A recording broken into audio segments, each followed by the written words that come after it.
This is the beginning of my video. What I liked about the washer, part 2. Resumed from video. What I liked about the washer, part 1. It is not within the focus of this presentation for me to explain all of the different steps that water goes through before it comes out a faucet and after it goes down a drain or is flushed down a toilet. But all of those different things that happen to water within a plumbing system and the way a plumbing system is designed to make certain things happen to water is what really truly motivates and has always motivated my interest in plumbing. And I have always seen plumbers as wizards who are the masters of those Rube Goldberg-style plumbing systems who get to actually create the plumbing system. Now, to resume talking about my interest in plumbing as it was initially manifested in my interest in the clothes washer.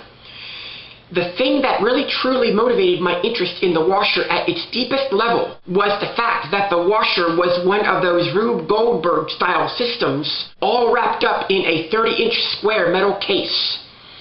During those first several weeks and months since my first experience with the washer, and I was freshly exploring and getting acquainted with the washer, I was able to watch the inside of the washer by standing on the bench. But even then, I was not tall enough to raise the lid all the way, and so I had to be content with raising the lid about a quarter of the way so that I could take periodic peeks into the washer while the wash cycle was in progress. But even without watching the entirety of the washer's wash cycle, and even without being in the laundry room during the entire time the washer was operating, at least at first, though that of course came later, just knowing that the water in the washer was going through this amazing Rube Goldberg kind of process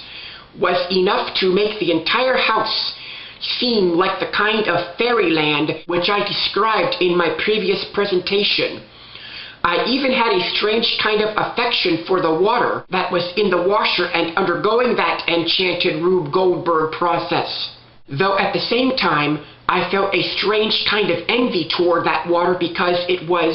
quote-unquote, seeing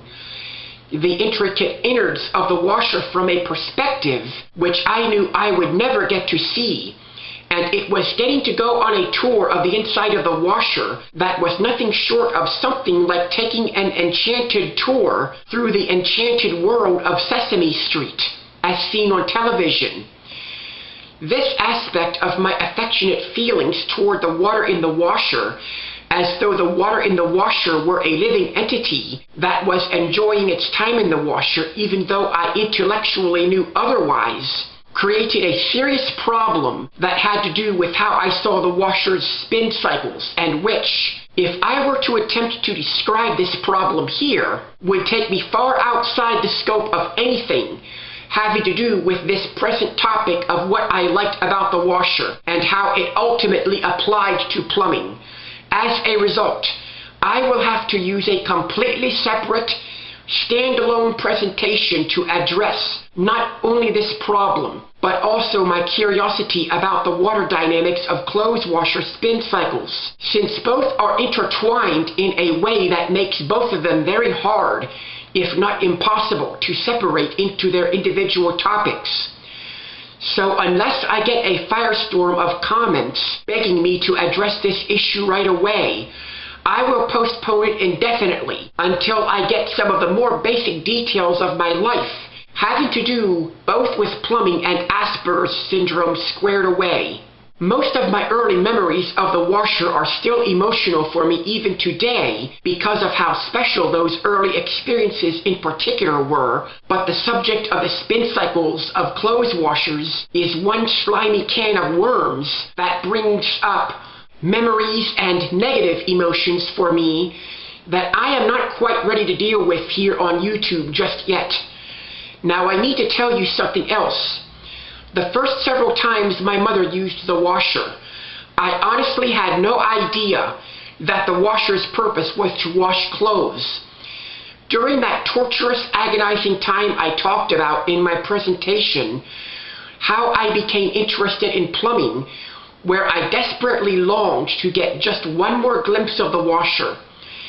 I suspected that the washer was associated with some specific household chore that my mother routinely did in the same way that other specific devices in the house, such as the stove, the sewing machine, and the vacuum cleaner, were connected to the specific household chores whose completion involved their use in the hands of my mother. Even in my state of mental turmoil over the washer, I was rationally able to entertain the idea that if this was the case with the washer, then whether or not I ever saw the washer again would ultimately be dependent upon whether or not the chore that my mother used the washer for was itself repetitive or one time only. And I could only hope that the chore that my mother used the washer for was one of those repeat chores, for I knew that I would be in deep trouble if it wasn't. And so that was how I learned, just through the fact that my mother used the washer at regular intervals, that whatever chore my mother did in connection with the washer was indeed one of those repeat chores that caused my mother to use the washer whenever that thing needed to get done, so that every time my mother used the washer comprised the event of my mother's need to do that chore being satisfied until the next time she had to do it again. And of course, that next time my mother needed to do it again would comprise still another time that she would once again have to use the washer. But, like I said, I had no idea that the purpose of the washer was to wash clothes and get them clean. All I knew was that whenever I saw my mother carry an armload of clothes to the laundry room, I was going to get to see the washer go through another one of those water-spouting times where water would once again go through all of that enchanted ado of coming out that hole inside the washer, going into the filter pan, and then going through all of those little holes at the bottom of the filter pan, while at the same time the agitator was going to move back and forth and thrash around a lot of water that had clothes mixed in with it. Now, I am going to tell you ahead of time here that, in spite of the fact that there are more things about my experiences with the washer and about my feelings about the washer in connection with those experiences that I could tell you about, I am going to be bringing this presentation to what may seem like an abrupt end, like I did the last time in my presentation, how I became interested in plumbing. There are a few reasons for this. My main reason why I am going to be abruptly cutting this presentation off after going through just one more aspect of what I liked about the washer is because I am in just such a hurry to go on with describing in another separate presentation that is still upcoming how I grew up with my interest in plumbing and about my childhood experiences, as well as some of my adult experiences that I have had with plumbing. My other main reason for abruptly ending this particular presentation is because in my lifetime experiences with writing or verbally explaining things otherwise, I find that if I mentally park on a particular subject for too long, I start getting long-winded and the quality of my manner of presentation gets diminished as I either start rambling somewhat aimlessly, or I get the feeling like I'm rambling aimlessly even when I may not in fact be doing so. Meanwhile, I will deal with those additional details concerning my feelings about the washer in another separate video which, like the subject of the washer's spin cycles, I will also be putting off indefinitely until I get some more important and basic details of my life squared away. So now for my final phase of this presentation. I have just described how I liked that whole water flow process involving that famous filter flow routine.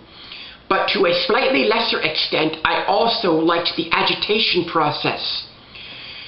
When my mother stood in front of the washer loading clothes while the washer filled,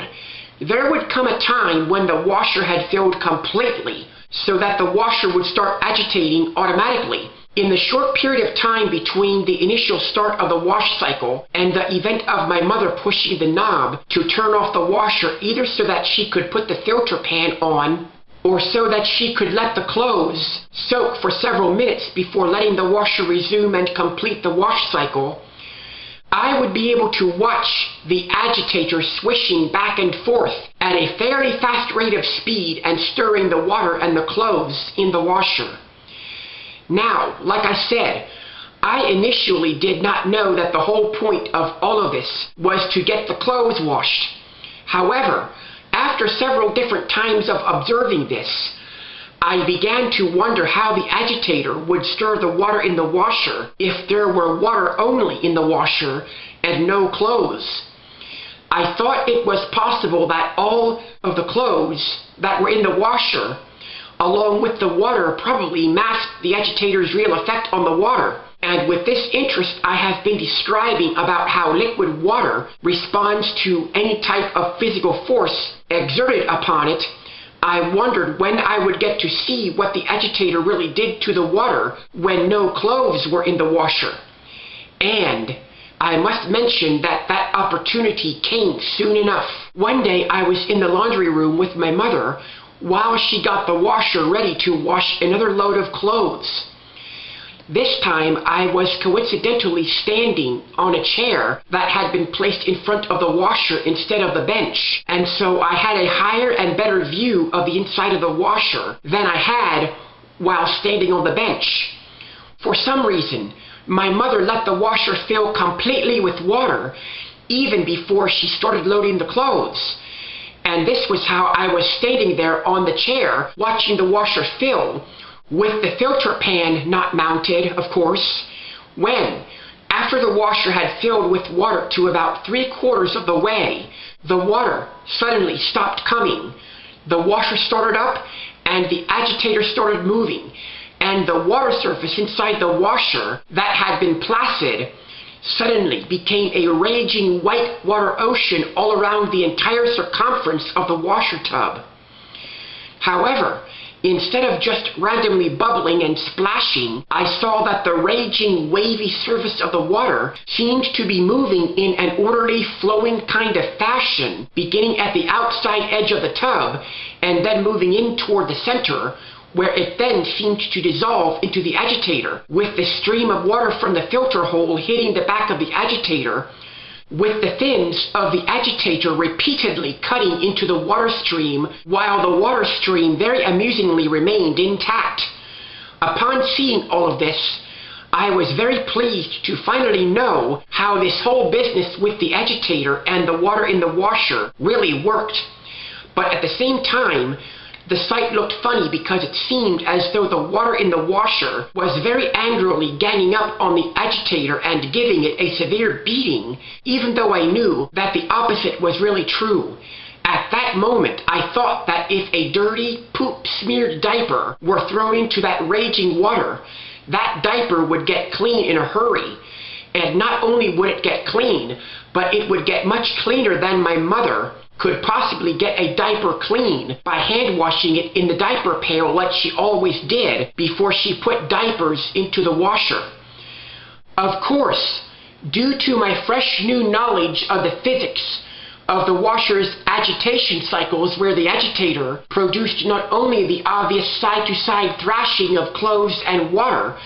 but also produced what appeared to be a current that constantly circulated in a continuous loop from the top of the tub to the bottom of the tub all around its circumference,